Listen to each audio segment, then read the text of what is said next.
Matapos ang ating kampanya sa 2023 FIBA World Cup ay magsishift na ang focus ng ating national team dito naman sa 19th Asian Games na gaganapin sa China.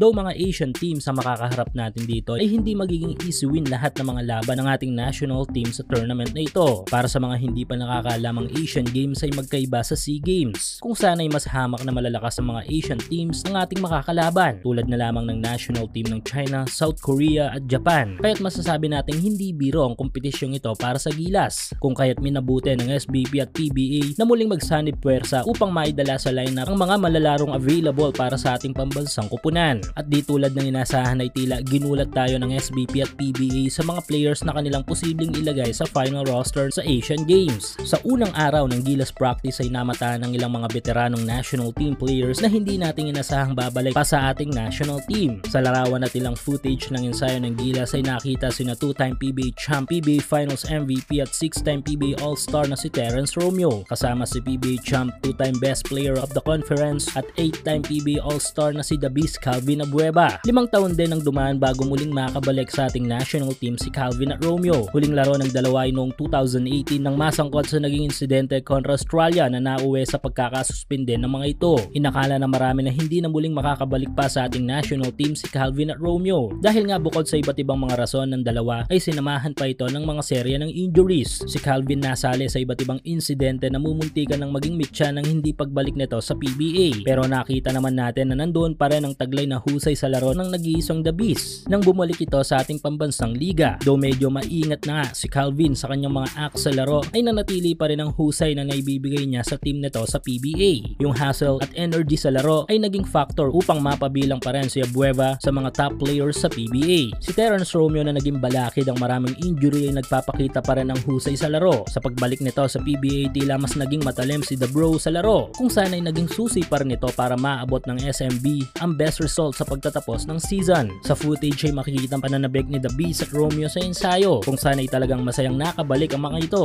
Ayon kay Calvin sa isang interview ay ibang Abueva na makikita natin sa Gilas na mas matured pero nandoon pa rin ang hustle at energy sa game at sa team, habang si Romeo ay tila daw rookie ulit ang pakiramdam nito nang makabalik sa ating pambansang kupunan. Tila may magandang plano Gilas coaching staff para kay The Beast at Romeo, kung saan ay sinabi mismo ni newly appointed head coach Tim Cone na malaking impact ang may bibigay ng mga ito sa ating pambansang kupunan. Base sa naging mga laban ng ating national team sa ilang bansang makakasagupa natin sa Asian Games with Romeo and Calvin ay naging maganda ang result ng mga laro, especially sa China at Japan. Kaya't once again ay maswerte tayo at sa huling pagkakataon ay makikita natin si Romeo at Calvin na i-representa ang ating pambansang kupunan.